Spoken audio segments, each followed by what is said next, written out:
Welcome back, everyone, to Lesson 6 of Learning to Read Sumerian. Today we're going to be learning about possession, pronouns, and the intransitive verb. So we're going to look at possessive suffixes. How is it that Sumerian shows words like my, or your, or his? And we're going to look at independent personal pronouns, things like I, he, it. And then finally, we'll look at the intransitive verb. So, possessive suffixes. How does English express possession? Well, you can say things like my house in the first person, or your house in the second person. His or her house would be a third person animate, and its house, a third person inanimate. How do they do it in Sumerian? So in English, you have these independent words that come before the noun. Well, in Sumerian, they have a suffix, an ending that is attached to the noun. So if you remember from the case markers, the cases like to or for or with or from, they're added to the end of the noun. Well, the same thing is true here. So if A2 means house, if you want to say my house, you say A2 🀭10. 🀭10 is my. Zoo means your. So if you say A2 zoo, that means your house. Ni, we've seen this a number of times in the exercises already. Ni represents ani, the A is assimilated into the vowel E of A2. But A2 ni would be his or her house. And then B would be its. So A2B would be its house, inanimate. We're only going to deal with the singular here, the singular forms of the possessive suffix. So let's keep it simple for now. Now, something that we need to talk about briefly is the order that these endings will appear in. We've looked at a number of different things that can be added to the noun. Well, the acronym PNC, just like the bank, which stands for possession, number, case. So the possessive suffix will come first, then the plural marker, the number, will come next, and then finally the case, to or for or from, will come last. So, Lugal means king, Zu means your, Ne there represents Ene, the plural marker, and then Ra is to or for, the dative case. So you notice possession, so you have the noun, the possession, Zu, so your king, the number, that Ne goes with Lugal. So it's your kings, to your kings. This is the order it will appear in. In other words, it won't be Lugal Ra Zu Ne or Lugal Ne Zu Ra. It's going to be the possessive suffix, then the number, the plural marker, and then the case. The same thing is true here. Lutu 🀭10 ne da. Lutu is man. 🀭10 is my. Ne is the plural marker. And da is the comitative, means with. So with my men. Even though we read it in a different order in English, as it appears in the writing, it will go in this order: possession, number, and case. PNC. Now, personal pronouns. What are personal pronouns? Well, in English, we can say I in the first person. So, I like to run. That's a personal pronoun. You in the second person. You swim fast. He or she works hard. The third person singular. They eat pizza. That's the third person plural. Well, in Sumerian, they are also independent words. So if you remember, my is 🀭10. I is very similar. It's nya, not new, 🀭10, as in my, but nya, nya-e, or nye, nye-e. So nya to e means I. This represents, by the way, the ergative marker. Za-e, or ze-e. Notice you could have an a vowel or an e vowel. Za-e, as opposed to zu, your, you have za, za-e, you. So if you say you swim fast, you would say za-e, swim fast. If you want to say I like to eat, you would say nya to e, like to eat. Ene, or ane. Ene is he or she. So he likes to write, ene likes to write, or ane likes to write. And they. Notice it's exactly the same as he or she, but they add the plural marker to it. So enene, they. So it's the plural of he or she, they. Could also be written anene. Pronouns can also take case markers. So if you wanted to say to me, you would say ņatu a ra. So ņatu.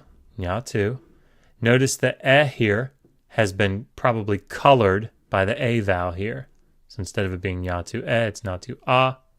And ra. That's the dative. So to me. To you, za ra. Za ra. To you. The last thing that we'll look at in this lesson are the intransitive verbs, but let's take a moment and review what is an intransitive verb. And the best way to do that is to distinguish between a transitive verb and an intransitive verb. So, what are transitive verbs? Transitive verbs are very simple. It's just a type of verb that takes a direct object.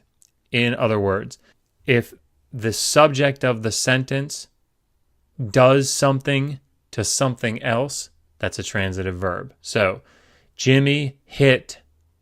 What did Jimmy hit? The ball. That is a transitive verb. Hit here is a transitive verb because Jimmy is hitting something. He's hitting the object. So that's a transitive verb. However, Sally walked, and that's it. Sally isn't walking something in this sentence. So this is an intransitive verb. There's no object. Sally walked. That's an intransitive verb. Fred swam. To the shore is not the object, right? He's not swimming the shore. He's swimming to the shore, right? So this is not the object.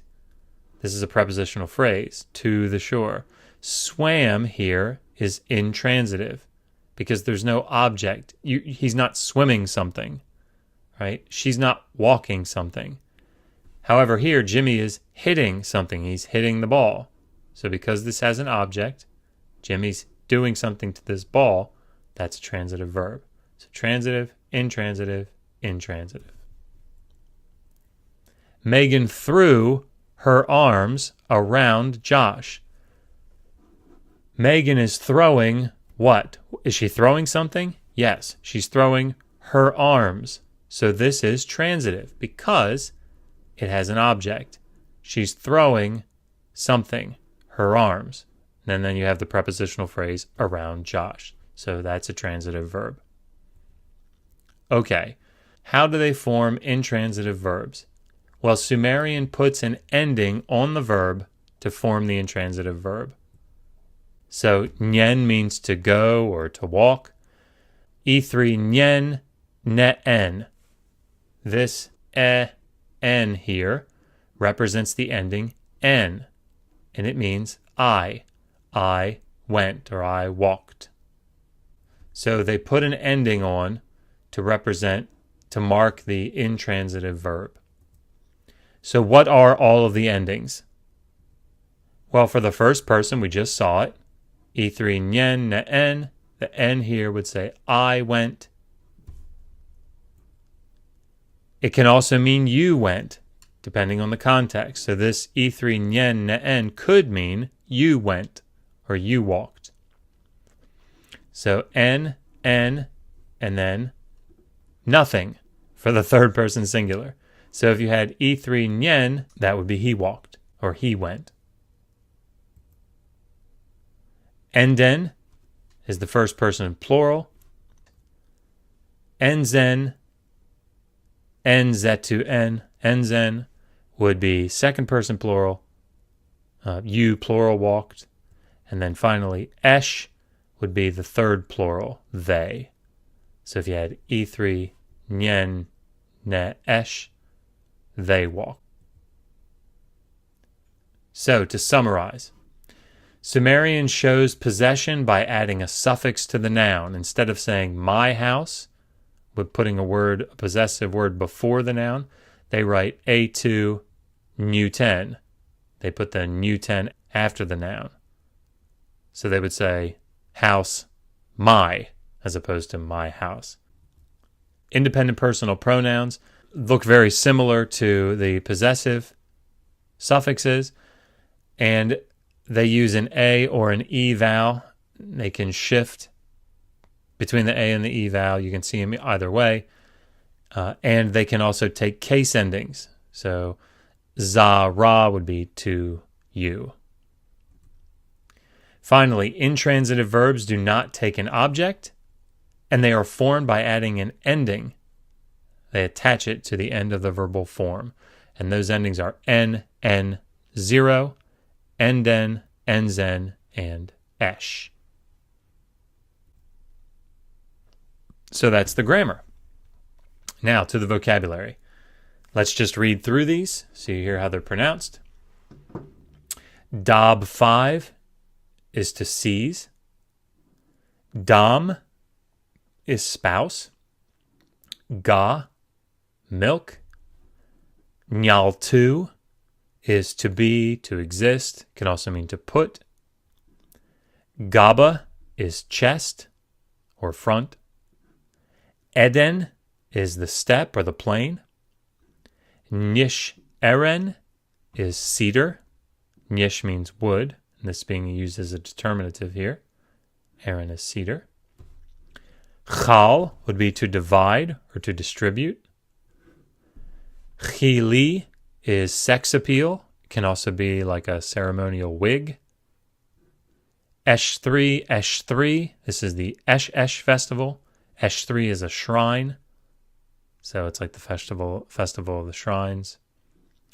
N3 tar as a verb is to ask. Lil 2 is wind or breeze. Gaba shu nyar, to set the hand on the chest, is an opponent, a rival. So someone who pushes against the chest, sets the hand on the chest, is a rival. Gaba ri is to confront. Tag is to touch.